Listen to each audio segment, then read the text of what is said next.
Hi, everyone. I'm Ginny Schuster with Who Do You Know? And today my guest is Franklin Taggart. I'm so excited to have you. I met you through a mutual friend, and you know all about coaching, and we're dying to hear your story. So, good morning. Thank you for coming on. Hello, Jenny. It's really nice to be here. Thank you for the invitation. So, I'm eager to hear what your story is, how you got into your coaching, because Okay. as we discussed a little bit before that, you've got a diverse background. Yeah. Well, it's kind of a long, strange trip, and I hope we have enough time for it. Well, um, let's see what we can do. I'm sure everyone is eager to hear. the longest career that I've had is in music, and I started performing professionally even when I was still in high school, way back in the 1970s. And I kind of grew up with the Brady Bunch and the Partridge Family as my role models. So I thought that every kid should be in a famous band, right? Here you Um, go. I like it. so I went to college on a music scholarship, but my Nice. mom, my mom was pretty insistent that I needed to have another thing because she's also a musician herself. She Oh, said, "You probably want to have another degree that can support and supplement the music degree." And she was right. She was very yeah. on target. Yeah. So I also got a business degree. So I have a combined degree in music and business. Ooh, great And combination. yeah, it was really nice. And the school that I went to actually combined both of them beautifully so that there was a big part of it that was music business oriented. So at that time, it was one of only 5 schools in the country that offered a music business program. So I never, let's see, I found after I graduated that I wasn't prepared for a music career.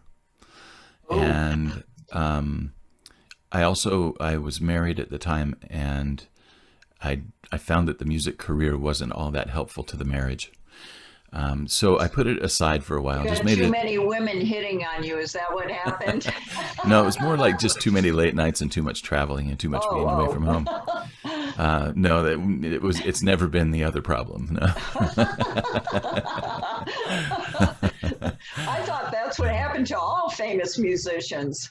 In our dreams, yes, in our dreams. Yeah. Um, but what happened was that I didn't enter into a full time music career right away. I found other jobs, and I started out doing sales, selling church music for a music publisher. Interesting. And I was with that organization for about 3 years and rose through the ranks pretty quickly and became a manager, and did really well in sales. But the company moved to Nashville, and my wife at the time didn't want to make the move. And so I ended up kind of on a strange path over the next few years, working mostly in social services. I had worked in a Social boys' group services. home. Hmm. Yeah, I had worked in a boys' group home as a counselor when I was in college, and they hired me to come back and be a full-time counselor there. Oh, okay. That job turned into an opportunity to be the coordinator of a gang intervention program. That job turned into an opportunity to do a violence prevention and conflict resolution program in public schools. That job turned into the opportunity to be a curriculum developer for other like violence prevention programs throughout the state of Indiana where I lived at the time. So it's like all of these jobs just kind of led to new opportunities. And one of the opportunities, one of the doors that opened that just totally threw me for a loop was I have a very good friend who's a business consultant. And he was getting ready to do a weekend retreat. And he said, "I think I would like to have you come and just co-facilitate this retreat with me." And I said, "Are you absolutely out of your mind? I am not your guy." But I went. He saw something in you that you didn't even see in yourself. That's exactly what happened. So what happened was that I actually enjoyed that weekend so much that it kind of stopped me in my tracks. And he said, Wow. "Listen, I do this all the time, and you're welcome to join me whenever you want to." So for the next couple of years, we worked a lot together on different projects for like teachers unions and school districts and big business organizations and all kinds of things, where we would go in and mostly help leadership transition teams find what they needed to do, and help companies reconnect with their vision and their values. And I really loved the work. I thought it was great. Well, one of the things that going into that line of work facilitated was my ability then to actually take my music career a little bit more seriously. My marriage had ended, and the first thing that I started to do was I started to load up my guitar and amplifier and go out and play at all these open mics and blues jams. And I started writing songs again, and I started to do all of this music again. So the business consulting allowed me to rekindle my flame for music. And at one point I decided I'm going to go ahead and do the music thing full time. And consulting is something that I'll do just on the side as I need to. And so I moved to Nashville. And Nashville was a great experience. I call it graduate school because I learned so much in those 2 years. But what I found in Nashville was that my kind of music and my kind of songwriting isn't really what's in demand there. That what I was doing was a little bit more personal, a little bit more reflective. And I was kind of at a low point because I couldn't find paying work in Nashville. The consulting opportunities had kind of slowed down, and I wasn't sure exactly still how to have a music career. So I ended up installing carpet. And I was installing carpet for a friend of mine who owned a carpet company. And the project we were doing was for a new Motel 6 in Nashville that was just getting ready to open. Hadn't opened yet. And one day, it was 105 degrees, it was summertime.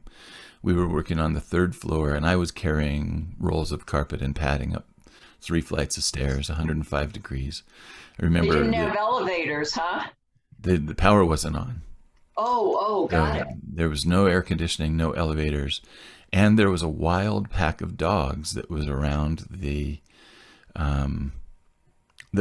motel, so we had to keep the windows and doors shut. So it was just horribly hot. And I remember that day, the rest of the team had left to, I think, maybe go get lunch or something like that. And I was there alone, and I was just still working on the project. And I broke down crying in the middle of it, and I just said, this can't be where I end up. And about that time, I had met a person who lives up in Washington, D.C.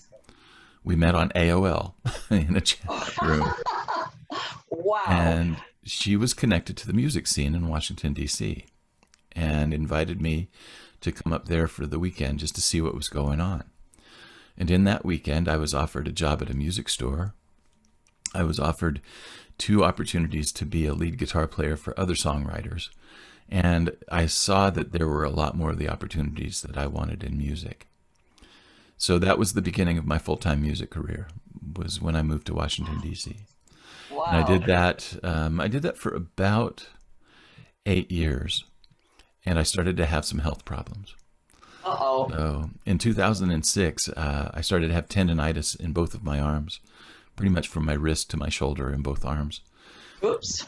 And it was from playing guitar too much. It was a repetitive motion injury, but it was so painful that I couldn't perform. Oh, well, that took care of that. Yeah. And then about 2 years later, I started to get really, really sick.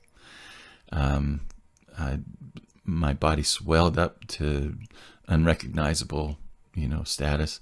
I had, in the meantime, married again, and we had a son who was about 2 years old at the time. And I was faced with the fact that I may never play music again. Oh, heartbreaking. Wow. Yeah. So it was a soul searching time, but it was also one of those times where I just had to kind of scramble to make money. Yeah. And I found 2 things in that time that were really interesting things. At that time, the digital online commerce world was still really new.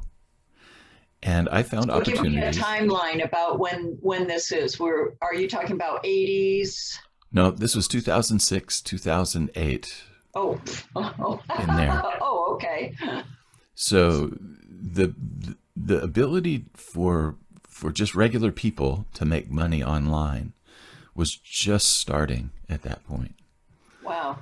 And I 2000, so year 2000, the Y2K yeah, was, you're right. So it that was was well when they before that. were, we didn't know much about computers and how this mysterious World Wide Web worked Exactly. in 2000. You're right. Okay. So I started experimenting, and I started experimenting with things like blogging. Affiliate marketing was still fairly new, and affiliate marketing is where you sell other people's products through your blogs. Right. I Yep. started my first podcast in 2008, and it was all about home recording equipment. So I scrambled to find different ways that I could make money. I did a Yeah. lot of freelance work of like logo design and graphic design projects and things like that. But one of the things that started to happen was really interesting is that people who I knew through teaching guitar lessons and through my music connections and through just my social connections started to ask me if I would help them go into a creative business. And way back in the days when I was doing the business consulting, I had one mentor that said, "You really have a knack for coaching, and it's something that you should consider." And I had kind of just shoved that idea aside because I really didn't understand what it was. He was an executive coach, along with being a really highly qualified business consultant.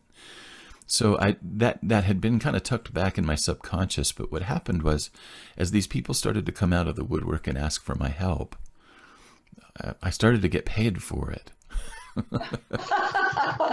Now, And I how did thought, you bring up the idea of them paying you? well, I think part of it is they just started to offer to pay me because we were spending significant time and we were going into significant depth and they were getting Okay. significant help. So what happened was that I realized at one point I didn't know what to call what I was doing, but ultimately somebody said, "You know what you're doing is coaching." And I said, "No, it's not. This is not coaching. I'm just talking. Yeah, I'm just helping people." Yeah. But the moment that in my memory sealed the deal for me was that I had just gone through major surgery and I was in intensive care. And the chaplain, who was a friend of mine and also a musician, came by to just see how I was doing. And for the next 3 hours, we talked about his music career and what he needed to do next. And it No was in that kidding. moment that that was kind of a breakthrough moment for me, because one of the things that I realized was that for many years I had confused and kind of conflated gifts and talents, in that I thought music was my gift. Okay. And what I found in that setting was that my gift is something that comes through music, but it's not the music. And what I realized was that my gift also comes through coaching, and my gift comes through blogging, and my gift comes through communicating, and my gift comes through in all these different ways, and it's not limited to any one skill or talent. Wow. And that breakthrough is the thing that said, you know what? I think coaching is what I really need to do.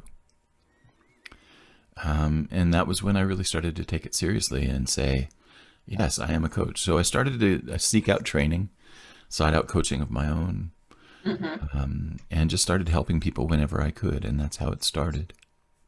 So what I hear you saying is all sorts of things that I think of for small businesses. You Mhm. went through finding your passion. You went through pivot points throughout your life. Yeah. You also went through the health issues Yeah.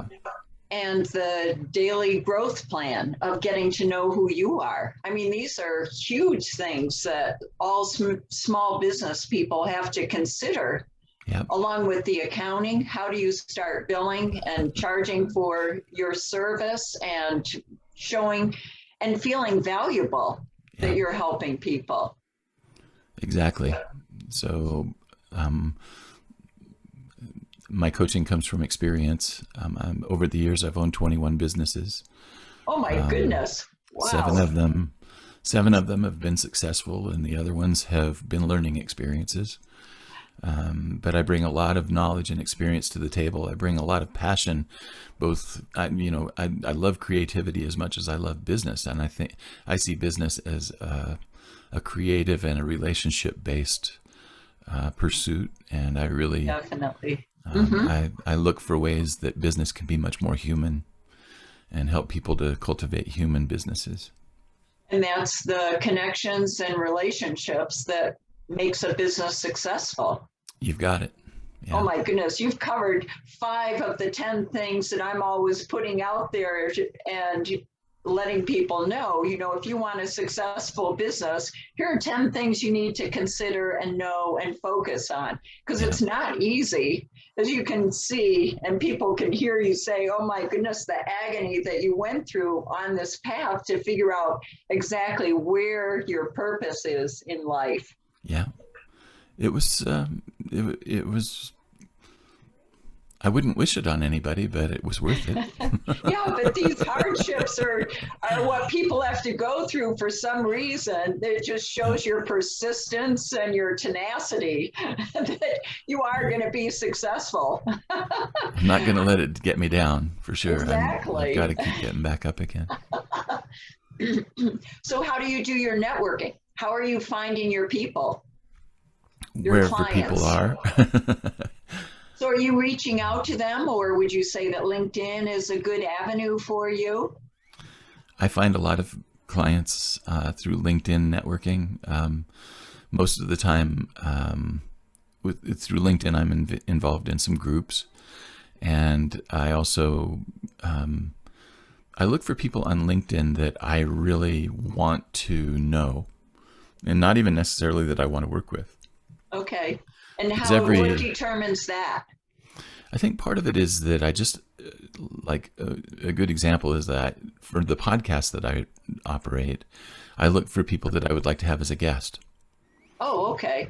If they're interesting, if they would be interesting as a guest, they're a person that I want to know. So I'll just reach out to them. Tell me about your podcast then. So you've been doing that for how long? Well, I've had 4 podcasts over the years, and this is my latest, just started a few months ago. Okay. It's called Your Own Best Company. It's for people who love working alone.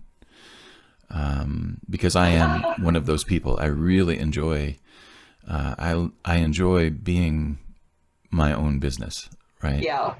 And I I can don't, relate to that. oh, can you? I don't want to have a company to run. I don't want to have an organization to manage. Yeah. Because I get kind of lost in the soup when there's that kind of a thing. And what I really need is the space to be creative, the space to be responsive, the space to actually, not be sensitive without being overwhelmed. Yeah. Yes. So being a one-person business really fits my life and personality really well. And so I wanted to make a podcast that's really designed for people who are similar to that. And are you finding a lot of people like that? Oh yeah, everywhere.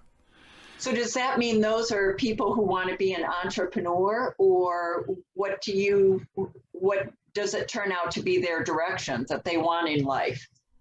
It varies. That's an interesting question. It varies because I have some people that do identify as entrepreneurs. I have some people that are entrepreneurs that have no idea that they're entrepreneurs.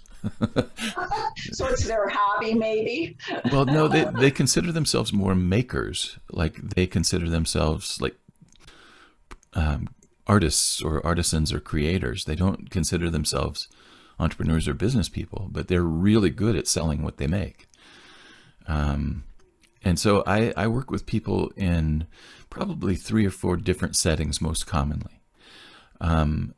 Most of the clients that I work with are older people, definitely What's the over age 40. range, would you say? I would say the average is probably around 55 to 57.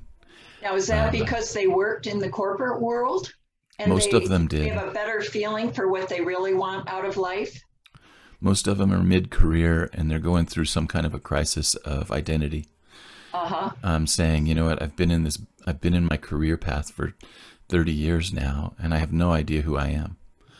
And there are other things that I want to do with my life, and I need to get paid for them, and I don't know how to do that. So a lot of folks look me up in those situations. So some examples. I worked with a woman who's in her early 40s, and she had been a buyer for a grocery store. She had been a manager of a food CSA network for local farmers, and she had managed several farmers markets. But what she wanted to do was to create a consulting firm to help people put food products on grocery store shelves. So I helped her get her business started, and she's grown well past my capabilities and is doing just beautiful work right now. Another person that I helped is a fellow who is an author, and he'd written a book and had published a magazine, and he wanted to broaden his media to include video and podcasting. So I helped him start a YouTube channel and a podcast related to his publication and his book, so that he could build a bigger audience for all of them. Interesting. And then there's my favorite story. Go ahead. My favorite story is ask you about a person that I ran into that might be interested in some of your input. Oh, cool. My favorite story is a woman in her early 70s who's been a watercolor artist and art teacher for 35 or 40 years, and when pandemic hit, she wanted to move all of her art classes online. So we helped her build an online school. Wow. For her art classes. So she would have to have a studio and then proper equipment for cameras and audio as well. Yeah. So I help people who want to start something new get started and find the equipment that they need and do the business strategy that they need and all of those kinds of things, so that they can successfully move in their new direction. I love it. Yeah. And that brings me to where I interrupted you. Sorry No about problem. that. But a gentleman who I had done a video with, and he's got a beautiful garden umbrella that his wife came up with the idea. And it seems to me as though he's a little bit all over the place, but could use some direction and help with whether he's done several videos, but it's not quite coming together. Would you take someone like that and help them with the best approach to get their product that they designed and actually make and need to get it out to market? That's something that I have helped people with, yes. Okay, that would be super. I'd love to connect you with that person. Yeah, there are a few steps that immediately come to mind. Okay, that's super. And we had talked about how you got started with your last podcast. We were talking about how you help people with that, maybe even myself, yeah. included. I've helped a lot of people start podcasts and video channels. Have you really? And blogs too. Yeah. Yeah. Blogs. Are blogs hard to do? Not at all. They're actually probably the easiest. What if your brain's not wired properly for blogging? Well, that's a good question to ask, and that's one of the questions that I very often ask people is like, what's your favorite way to communicate with people? And if they really love writing, then blogging makes a lot of sense. If they really love speaking, then video and podcast makes a lot of sense. Got it. I love it. Well, I'll have to connect with you. Is there anything else that you can tell the audience that would be beneficial to you and your business? What a story, what fascinating input of your years. I just love it. Well, thank you, Ginny. I love telling my story, and it's been a rewarding path for me. The thing that I always mention to people is that when you work with me, I'm not a person who has a blueprint that I offer to everybody. What I believe is that you've got a unique path, and you can only really navigate that path one step at a time. So I would call myself the one step at a time coach. In fact, the first step that I take with people is called Your Best Next Step. And it's a free call that I offer to people. It's an hour call. And it's like, I want you to experience finding your best next step with me. Oh my goodness. So if you just, is it okay if I give a link to access that? I love it. Yes, please do. If you use the bit.ly, it's bit.ly/best next step call. That's great. We'll go ahead and get that posted also with this video. We can Wonderful. add that in. Yeah, I love that.